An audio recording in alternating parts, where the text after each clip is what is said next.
Hi students, in previous period we discussed about the structure and functions of RBC, and now today we are going to discuss about the WBCs means leukocytes. Now the scientific name to the WBCs means white blood corpuscles is leukocytes. Why it is so? Because the word leukos, it means white or colorless in Latin language, and that's why, and cyte, site means cell, so white cells, hence leukocytes. So leukocytes means white blood corpuscles, or you can say white blood cells. Now these WBCs, they are colorless as per their name. Yes, they are colorless. Yes, nucleated. Nucleated means in mature RBC there isn't any nucleus. It is non-nucleated. Mature RBCs are non-nucleated, but here all the 5 subtypes of WBCs, they are having a prominent nucleus. Hence we are saying that WBCs are nucleated. Means yes, colorless, nucleated. And then the third word is amoeboid. Amoeboid means they can change their shape and size according to the need, है ना, जरूरत के हिसाब से अपना shape change कर सकते हैं, अपनी साइज चेंज कर सकते हैं, इसलिए इन्हें डिस्क्राइब किया है amoeboid. Okay, then and phagocytic in nature. सबसे इंपॉर्टेंट वर्ड जो है वो है फैगोसिटिक इन नेचर. अब फैगोसिटिक इन नेचर का मीनिंग क्या है? तो कोई भी सेल न्यूक्लियस है, कोई भी सेल जब अपने सराउंडिंग के किसी मटेरियल को अपने अंदर निगल सकती है, अगर, है ना, अपने अंदर ले सकती है, और अंदर लेने के बाद उसे या तो इनएक्टिवेट कर देगी, या फिर अगर लाइव है तो उसे मार ही देगी, किल कर सकती है, तो फिर उस प्रोसेस को हम कहते हैं फैगोसाइटोसिस. क्या कहते हैं? फैगोसाइटोसिस. यस, फैगोसाइटोसिस, है ना, हम उस प्रोसेस को कहते हैं फैगोसाइटोसिस. और फैगोसाइटोसिस प्रॉपर्टी शो करने वाली जो सेल है उसे हम कहेंगे phagocyte. So all the WBCs are phagocytic in nature. का मतलब हुआ कि ये सेल्स अपने सराउंडिंग में अगर कोई लिविंग या नॉन लिविंग एंटिटी आती है जिसकी वजह से बॉडी को हार्म पहुंच सकता है ना, जो कि हार्मफुल होते हैं हमारे बॉडी के लिए, तो ऐसी चीजों को पहले तो निगल लेना. इनगल्फ द माइक्रो ऑर्गेनिजम्स कहते हैं उनको. तो पहले तो निगल लेना, अपने अंदर लेना, अपने सेल बाउंड्री के अंदर ले लेना, और फिर बाद में उसे, अगर वो नॉन लिविंग चीज है तो उसे इनएक्टिव बना देना, और अगर वो लिविंग है तो उसे हो सके तो मार ही देना. तो इस प्रकार से, है ना, हमारी बॉडी को इन्फेक्शन से, है ना, वेरियस काइंड्स ऑफ इन्फेक्शन से और हार्म से बचाते हैं. कौन? WBCs. So WBCs are colourless, nucleated, amoeboid and phagocytic in nature. Now, next to that, they can move against the blood stream. For instance, अगर ये ब्लड वेसल है और इसमें जो ब्लड है, ये ब्लड अगर फॉरवर्ड डायरेक्शन में बह रहा है, तो अगर WBC चाहे तो irrespective of this forward direction of whole blood, है ना, ये अगर चाहे तो ये बैकवर्ड डायरेक्शन में मूव हो सकते हैं to handle the cases of infection. Okay, तो ये वंडरफुल प्रॉपर्टी जो है ये आरबीसीज को भी नहीं दी है नेचर ने, और प्लेटलेट्स को भी नहीं दी है. This is the speciality of WBCs only, that they can move against the blood stream.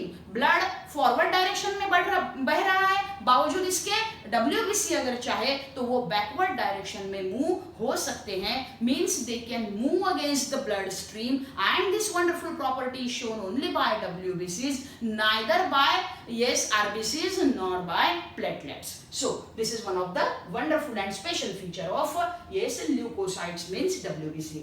Then one more special feature of WBC is that they can squeeze out of the blood capillaries. अगर वो चाहे तो blood capillaries के दीवारों पे बारीक बारीक slits होते हैं, और उन स्लिट्स के थ्रू जंप करके ये ब्लड कैपिलरीज के बाहर आते हैं, again to handle the cases of infection. तो इस वंडरफुल प्रॉपर्टी को कहते हैं डायपेडेसिस, है ना. That wonderful property is described as diapedesis. तो ये डायपेडेसिस प्रॉपर्टी भी आरबीसी भी नहीं शो कर सकते और प्लेटलेट्स भी नहीं, है ना। डायपेडेसिस इज नॉट शोन और neither shown by RBCs nor by the platelets but only by the WBCs. So diapedesis property means the cell can squeeze out of the blood capillaries is shown only by the WBCs. तो ये दो wonderful properties है WBCs के जो हटके हैं बाकी blood corpuscles से। एक कि वो ब्लड स्ट्रीम के फ्लो के अपोजिट डायरेक्शन में भी अगर चाहे तो मूव हो सकते हैं, है ना, अपोजिट डायरेक्शन में भी फ्लो कर सकते हैं। और दूसरी वंडरफुल प्रॉपर्टी कि ब्लड कैपिलरीज के दीवारों पे जो बारीक बारीक स्लिट्स होते हैं उनमें से ये WBC जंप करके बाहर निकल सकते हैं, है ना, इन्फेक्शन के केसेस हैंडल करने के लिए। उसे हम डायपेडेसिस डिस्क्राइब करते हैं। Then about the size of WBCs, WBC की साइज जो होती है वो 8 से 15 माइक्रोन मीटर के बीच में वेरी करती है। ये रेंज दी हुई है 8 से 15 micron metre. Then what about the number of WBCs? So here yes, in 1 cubic millimeter blood, 1 cubic millimeter area में जितना ब्लड ऑक्यूपाई हो सकता है उतने ब्लड में 5000 से 9000 WBCs ऑक्यूपाई हो सकते हैं। Means there might be 5000 to 9000 WBCs per cubic millimeter of blood. Then about the average span and average lifespan of WBCs, that is only 3 to 4 days, which is very less comparatively.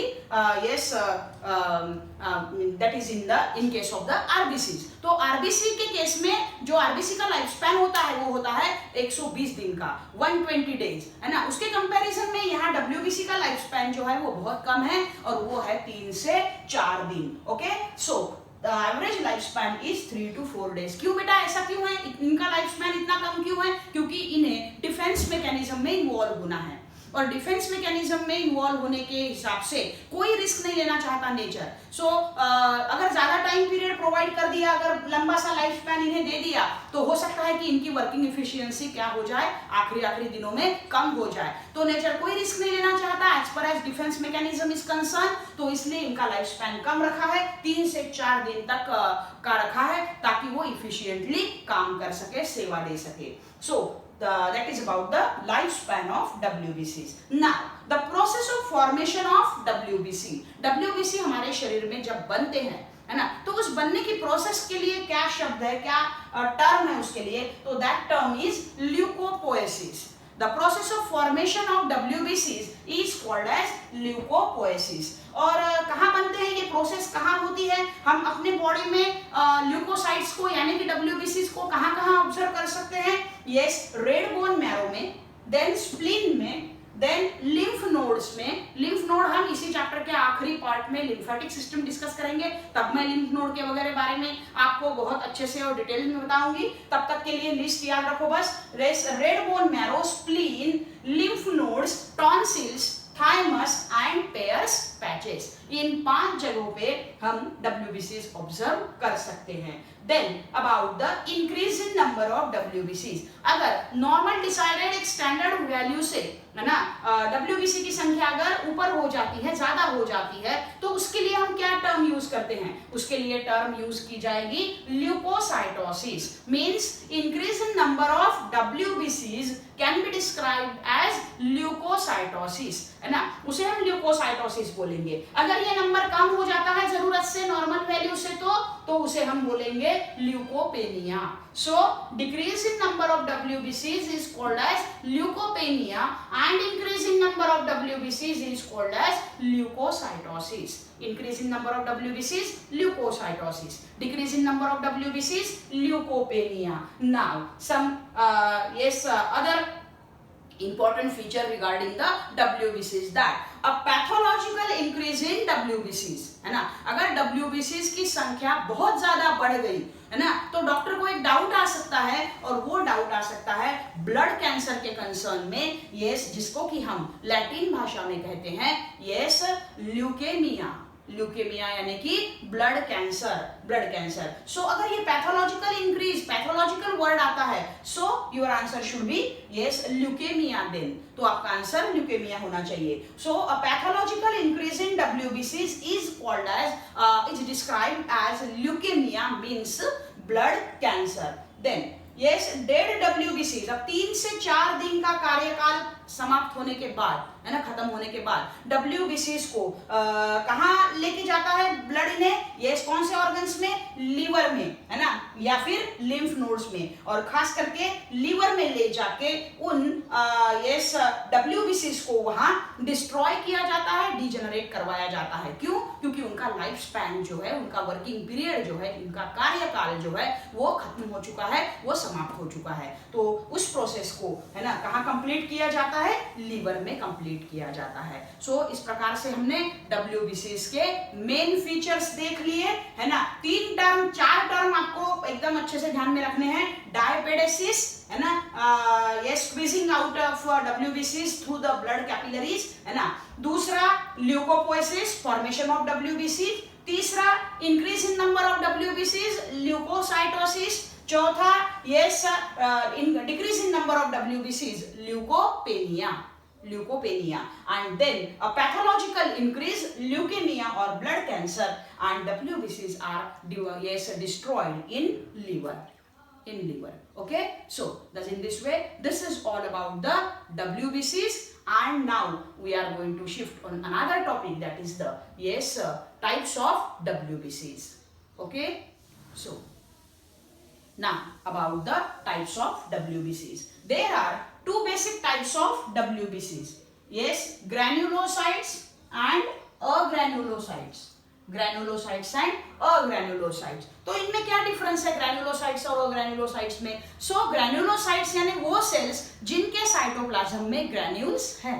Granulocytes यानी वो sales जिनके cytoplasm में granules है, और अग्रैन्युलोसाइट्स यानी वो sales जिनके cytoplasm में ग्रैन्यूल्स नहीं है. देखो यहाँ आखिरी के 2 सेल्स ऑब्जर्व करो, ये साइटोप्लाज्म है उन सेल्स का.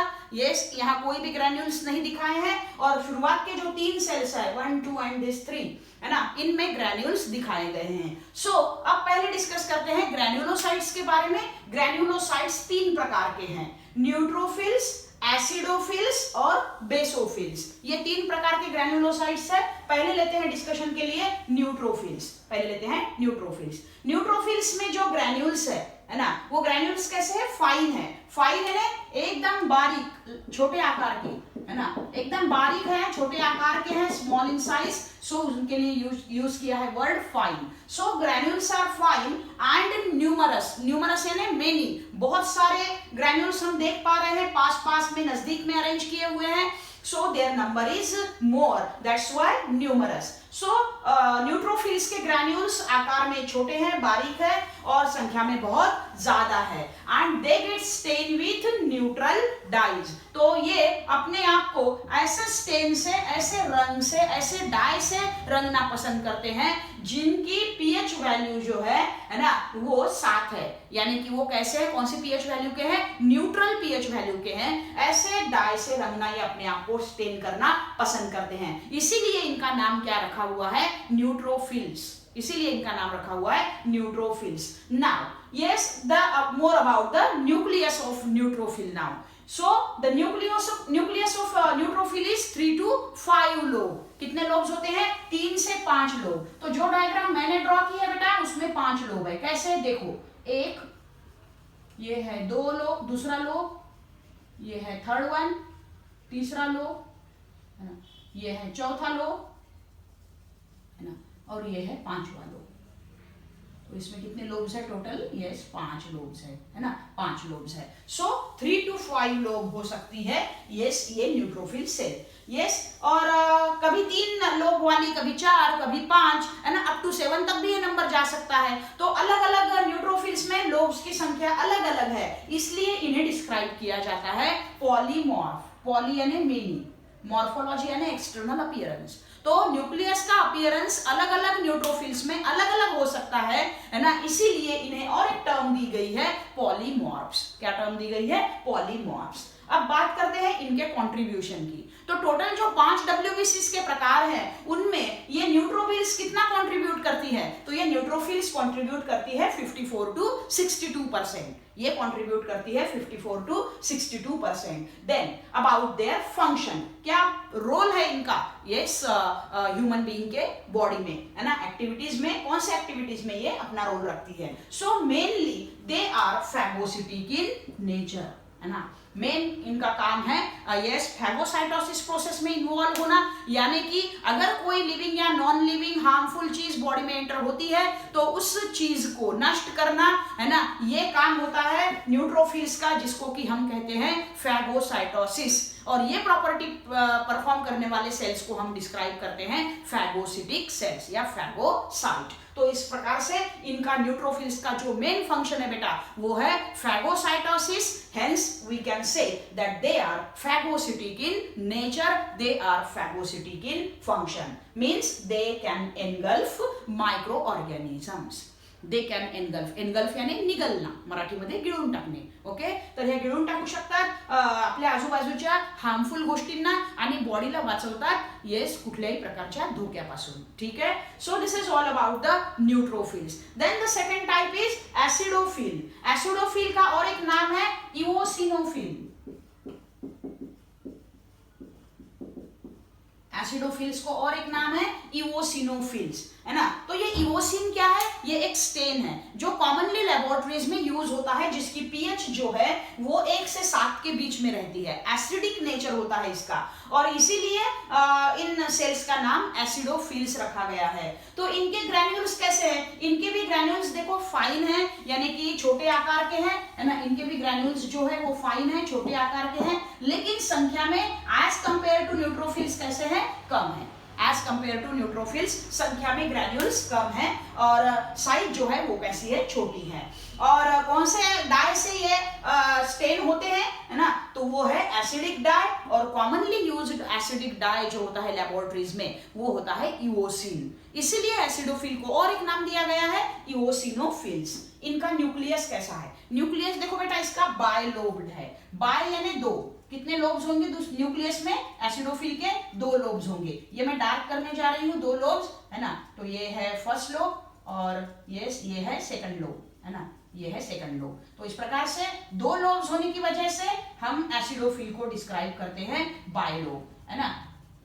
तो हर टाइप के WBC का न्यूक्लियस कैसा है ये आपको अच्छे से ध्यान में रखना है, क्योंकि वो ऑब्जेक्टिव में या 1 सेंटेंस में पूछा जा सकता है। So here I am showing you how many lobes, 2 lobes. तो यहाँ 2 लोब्स है, hence we are going to describe the nucleus as bilobe. इनका कंट्रीब्यूशन कितना है, तो टोटल जो 5 प्रकार के WBCs है उनमें इसका कंट्रीब्यूशन है 3%। 3% कंट्रीब्यूट करते हैं कौन, acidophils. Then function non phagocytic है, नॉन फैगोसिटिक यानी दुश्मन पे सीधा हमला नहीं करेंगे, है ना, सीधा हमला नहीं करेंगे, लेकिन फिर भी डिफेंस मैकेनिज्म में अपना रोल रखते हैं। कैसे, they handle the conditions of allergies, है ना, तो एलर्जी के कंडीशंस ये हैंडल करते हैं। तो एलर्जी यानी क्या, तो एलर्जी यानी हाइपर सेंसिटिविटी ऑफ बॉडी, है ना, बॉडी की हाइपर सेंसिटिविटी, है ना, कोई भी सब्सटेंस के लिए उसे कहते हैं एलर्जी। तो ये एलर्जिक कंडीशंस हैंडल करते हैं कौन, एसिडोफिल्स या इओसिनोफिल्स। तो ये डायरेक्ट हमला नहीं करते हैं दुश्मन पे, लेकिन इन्हें डिफेंस मैकेनिज्म का एक डिपार्टमेंट दिया गया है। कौन सा डिपार्टमेंट, यस एलर्जी, एलर्जी का डिपार्टमेंट दिया गया है। देन यस अगर किसी कारणवश हमारे ब्लड में यस एसिडोफिल्स की संख्या अगर बढ़ जाती है, यानी कि इओसिनोफिल्स की संख्या अगर बढ़ जाती है, लिमिट से ज्यादा हो जाती है, तो उस कंडीशन को क्या डिस्क्राइब करते हैं, इओसिनोफिलिया। क्या डिस्क्राइब करते हैं, इओसिनोफिलिया। तो इस प्रकार से this is all about the acidophils. Then third one basophils, तीसरी ग्रैन्युलोसाइट बेसोफिल, है ना। ये जो बेसोफिल है इसमें ग्रैन्यूल्स कैसे हैं, देखो फोकस करके दिखाती हूं मैं आपको कि इसके ग्रैन्यूल्स जो है वो आकार में बड़े हैं, है ना, आकार में बड़े हैं और संख्या में भी अच्छे खासे हैं, यानी कि संख्या भी ज्यादा है। So granules are large in size and more in number, number भी बड़ा है और साइज भी बड़ा है। Then they get stain with basic dyes, है ना, वो अपने आप को बेसिक डाई से रंगना पसंद करते हैं, बेसिक डाई से स्टेन होना ये पसंद करते हैं। बेसिक डाई यानी जिनकी पीएच वैल्यू 7 के ऊपर और 14 के अंदर है ना, उन्हें हम बेसिक डाइज कहते हैं। तो ऐसे बेसिक डाई से ये अपने आप को स्टेन करना पसंद करते हैं। So one of the commonly used basic dye in the laboratories is yes methylene blue. एक मेथिलीन ब्लू नाम का डाई है जो ज्यादातर यूज होता है लैबोरेटरीज में एज अ बेसिक स्टेन या अल्कलाइन स्टेन। तो yes they get stained with commonly used dye that is the methylene blue.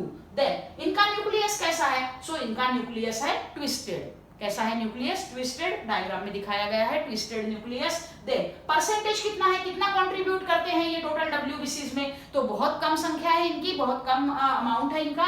Yes that is 0.5% only. तो इनका कंट्रीब्यूशन 0.5% है, लेकिन परसेंटेज कम है ना, अकाउंट कम है, इसका मतलब इंपॉर्टेंस कम है, ऐसा बिल्कुल भी नहीं होता है। इंपॉर्टेंस इनका भी बहुत अच्छा रोल, ये इंपॉर्टेंट रोल प्ले करते हैं। सो दे आर नॉन हिपेरिक, मतलब एंटीकोएगुलेंट है, ब्लड को बेवजह क्लॉट नहीं होने देते।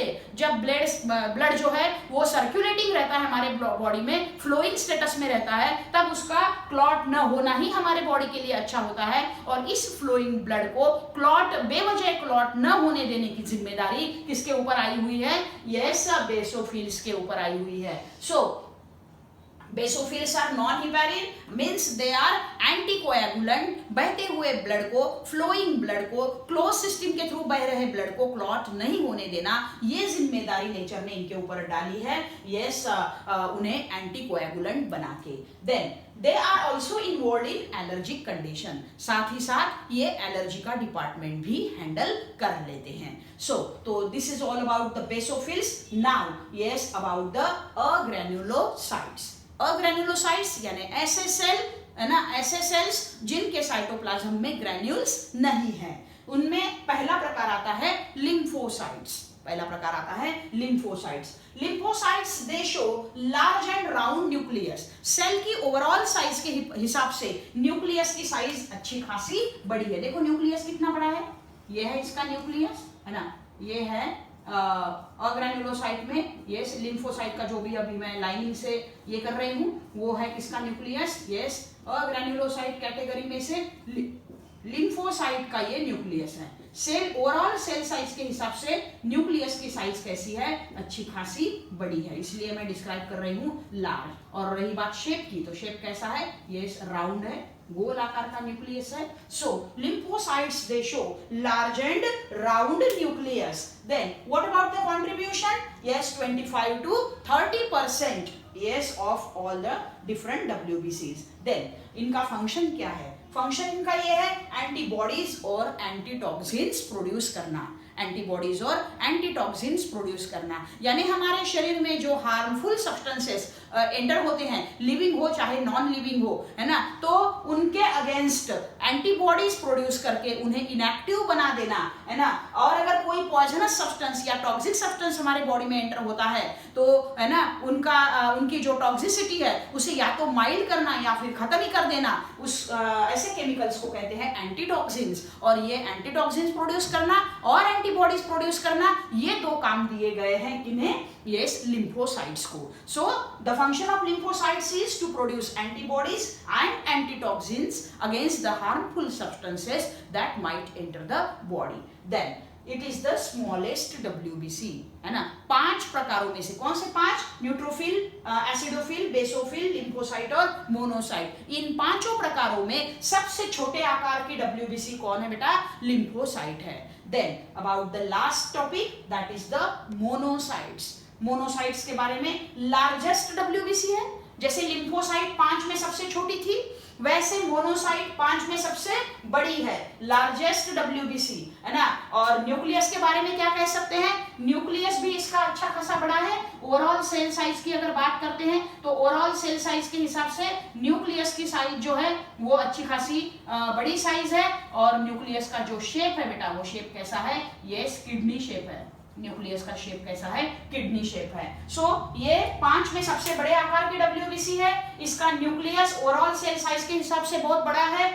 देन इसका शेप जो है न्यूक्लियस का वो किडनी का है, किडनी शेप है। और कंट्रीब्यूशन कितना है बेटा, 3 से 9% कंट्रीब्यूट करते हैं ये। और फंक्शन जो है again once again phagocytic in nature, यानी कि दुश्मन पे डायरेक्ट हमला करते हैं, है ना, वो दुश्मन चाहे लिविंग हो या नॉन लिविंग उसके ऊपर। सो फैगोसिटिक इन फंक्शन, फैगोसिटिक का फंक्शन, फैगोसिटिक फंक्शन का मीनिंग मैं पहले ही आपको समझा चुकी हूँ। So now about the last and most important topic about the WBCs, last and most important feature of the WBCs, that is, yes, they can change their size and shape according to the harmful substance, whether living or non living। तो अपने दुश्मन के shape and size के हिसाब से अपना shape and size बदल सकते हैं। कौन? मोनोसाइट्स, है ना। अगर हार्मफुल सब्सटेंस की साइज बड़ी है और अगर मोनोसाइट की साइज छोटी है तो ये अपना आकार बढ़ा सकते हैं। और जब ये अपना आकार बढ़ाते हैं, क्योंकि दुश्मन का आकार बड़ा है,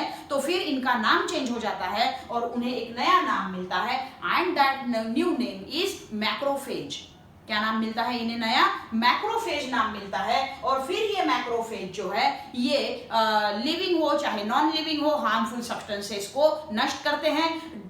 dead cell structure, cell body जो हमारे शरीर में होते हैं, है ना, डेड सेल्स का जो कचरा होता है हमारे शरीर में, वो साफ करने की जिम्मेदारी भी नेचर ने किनके ऊपर डाली है? यस, मोनोसाइट्स के ऊपर डाली है, जिन्हें हम सेल डेब्रीज कहते हैं। तो सेल डेब्री कहते हैं, तो ये सेल डेब्री जो है उन्हें नष्ट करने का, उन्हें एलिमिनेट करने का काम जो है वो भी सौंपा गया है किन्हें? मोनोसाइट्स को। And that is the reason why they are called as scavengers. उन्हें स्कैवेंजर्स भी कहा जाता है।